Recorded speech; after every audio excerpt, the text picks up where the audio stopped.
Hello and welcome to the Nexus for another book review. Today we're doing this little gem, which is the Star Trek book. I'm going to go through every page just like I do with all of my book reviews. And we'll get into everything then, I think. But it's a really nice compact book and we'll discuss it in a minute. Let's go. Okay, so we're going to be taking a look at the Star Trek book, Strange New Worlds and Beyond.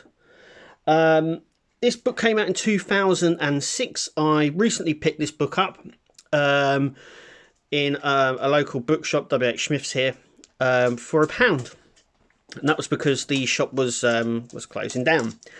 So anyway, but it was worth a pick up. Now I've seen it on sale other places. I didn't really pick it up because I don't really know why, but I just didn't pick it up.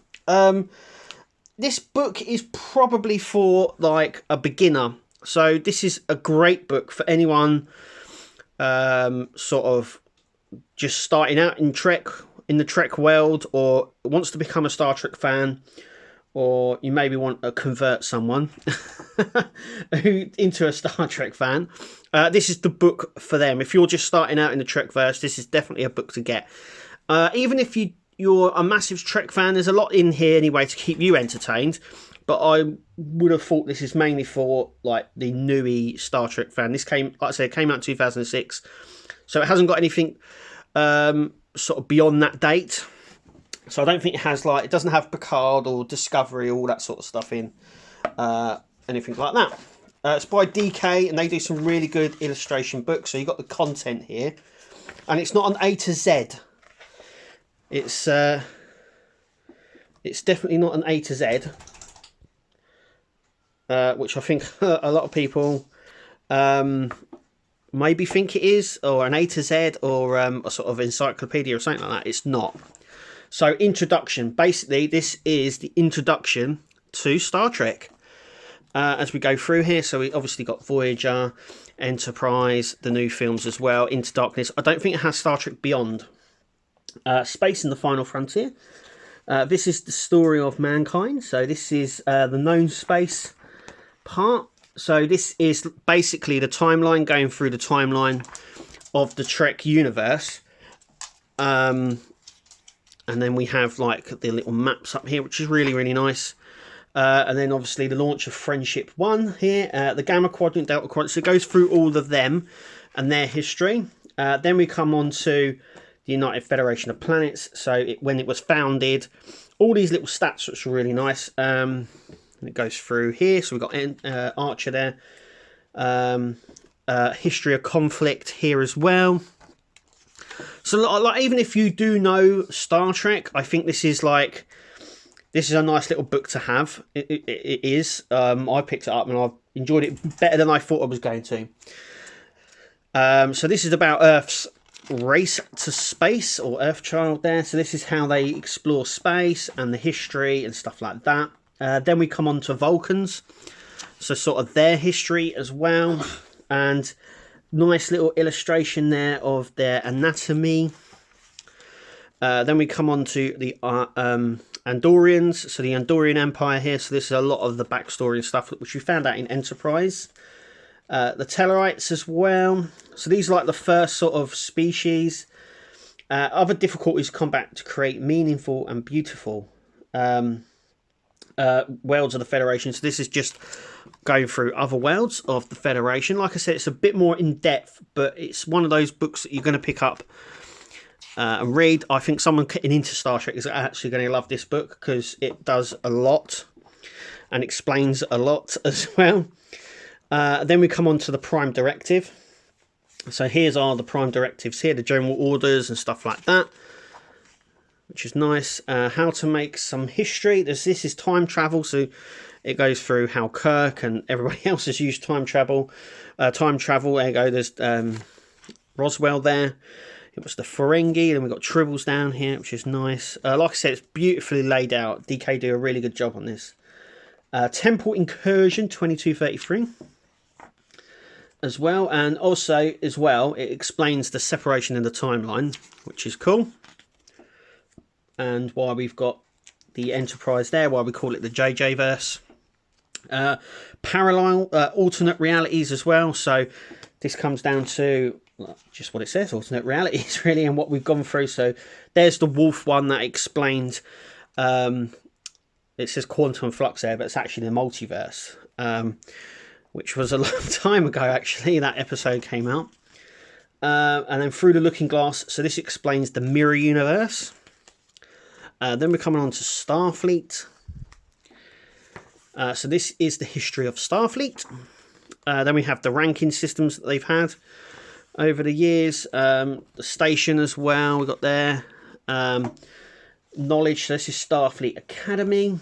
Section 31. The Temporal Time Directive Agency as well. Then we have the first in the fleet, so the first Enterprise. There, and we have like a little bit of a breakdown of that. Then we come on to Captain Archer, because he was obviously the captain. T'Pau, Trip, Malcolm. So it goes through the whole crew there. Travis. Then we come Hoshi. And then Flux. Then we come on to Kirk's Enterprise. So obviously now we've got Captain Pike, Strange New Worlds. It isn't in here, as you can see. This come on to Kirk. Then the Enterprise A. Then the Kelvin Timeline Enterprise. Then we come on to Kirk.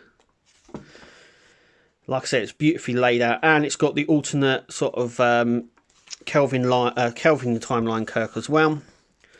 Spock, obviously. Nice little illustration now on how the mind meld works, which is nice. Then we've got Bones, obviously. And then we've got, obviously, Bones from the Kelvin timeline. Lahura. Once again, from the Kelvin timeline, it's really good. So you've got alien language here, so there's sort of illustration parts there, which is really nice. We've got Scotty, played by Simon Pegg, obviously, as well. We've got Sulu, which is really nice. Nice bit of the console there, the helm and navigation where he sat on the original ship. Chekhov, obviously. You know, God rest his soul. And then we've got this as well on how he was manipulated in the Wrath of Khan. Then we come on to Christopher Pike. It does actually have him here, but just there. Then we come on to the Enterprise B and C. And then obviously the bad boy itself, the D. The lineage as well, it's got the Enterprise E there as well. The timeline down the bottom. So once again, we're going to have Picard, Riker. Once again, this is sort of his backstory, his love interests, all that sort of stuff. His sort of bio here as well. They have a bio for each main character. Data. There. Wolf. Geordie. So I got ahead of myself there. His visor as well. What it explains his visor here. Wolf as well. Obviously his son. You got Deanna, Beverly Crusher. Shut up, Wesley. Got Wesley there. We've also got Dr. Pulaski and Tasha Yar as well. Both of them only represented in sort of one season, but they do make it in here. And we also have one issue for Guinan as well. We've got the Sovereign class, the Enterprise E. Then we come on to Deep Space Nine. So once again, this is sort of like a quick run through of what it is, the layout and everything else. Then we've got the station here, which is the Promenade, so it tells you where everything is. Once again, the timeline, the Defiant, and then we've got Cisco, Kira, Odo. Now we've got Jadzia and Ezridax. Once again, this explains everything in here. Bios down here. And yeah, we've got Julian Bashir. We've got Chief O'Brien. Quark as well, because he is the main character. We've also got Jake. Nog. Everything here as well. A little bit up there on Rom. This is also Morn, should I say. You've got Rom, Nog, and Lita actually represented on all these parts. Then obviously Voyager. So once again, Voyager's timeline. Janeway. Chakotay. We have Tuvok. Tom Paris. B'Elanna. Harry Kim. Once again, like I said, this is all their sort of little bit of a backstory, so little bios as well. Neelix. Kess. And 7 of 9 as well. The Federation allies and enemies. So we have the Bajorans. She's an enemy, but the Bajoran people ain't. So, like again, it explains this in here. It's all there. This explains the Bajoran and obviously time travel, the wormhole, the Maquis. Once again, nice bit of backstory here on why they do what they do. The Ferengi Alliance, so quite a bit about the Ferengi, and then hand gestures, which is really nice. I'm surprised oh, they have. Yep, here we go. We've got the Ferengi Book of Acquisitions. So these are like the rules that they live by, really. It's got some of them written here, but there is quite a lot, so I haven't printed them. We've got the Talaxians, the Okampa, Khan. Yep, we got the alternate version as well. The Xindi. So these are all the different Xindi species, which is really nice. It lays out everything once again. The Orions. The Klingon Empire. There should be quite a bit on the Klingon Empire. Yep, we got an anatomy version as well of the Klingon. That's obviously Worf there. Tells you going right back to when we encountered them. Quite a little bit. How to speak Klingon as well, which is really nice. The Romulan Empire. Once again, the original neutral zone there. The Earth-Romulan War. So we never saw this. This would have been season 5 of Enterprise. I'm sort of ashamed. I'm sort of, you know, we should have really got something to do with that. Then we've got the Cardassians as well. Obviously, once again, the Badlands, the demilitarized zone, little maps there. It tells you all about this and the Obsidian Order. We've got Garak and Dukat.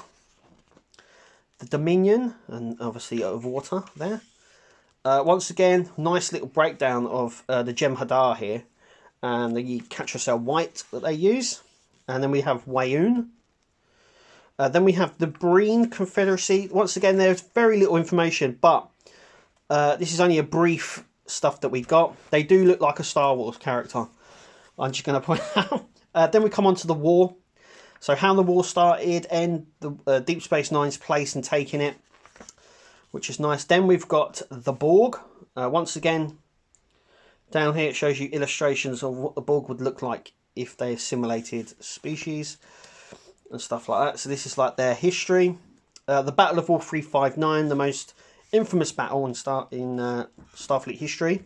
Then we've got the Kazon, the Vidians, the Herosian, species 8472. Once again, this is like a brief thing. Then we have technology. So this is going to go on about, here we go, timeline on warp drive. And obviously how fast the warp drive systems are as well, which is nice. Once again, it shows you different things on warp drive. The Picard maneuver, which is illustrated here. Transporters, once again, it goes down. It sort of basically says what it does. It's not that technical here, but there is obviously technical manuals out that tells you, but this sort of breaks it down into its sort of basic elements. I don't want to say it's dumbing it down because it isn't. But yeah, then we come on to holodecks. So how holodecks work. And obviously the mobile emitter. Then we come on to phasers, weapon technology. So we have obviously the phasers on the ship and the personal phasers. Communicators. So we've got the badge and the original communicators there. Scanners, so tricorders. Once again, nice little illustrations here.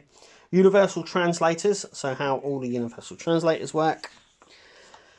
Then we come on to cloaking drives. So this goes on all the species that has cloaking drive. Just here.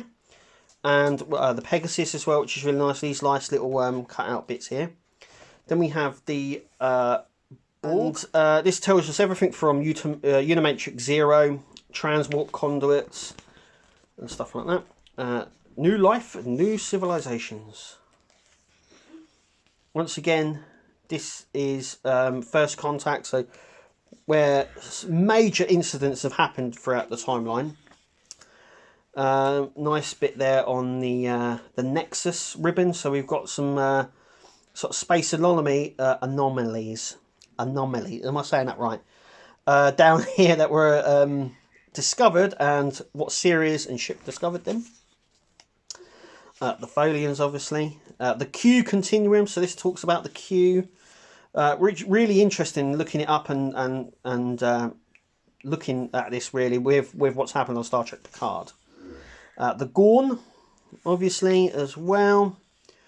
And then we've got the Traveller, Parraves, the Prophets, Guardian of Forever, which is nice.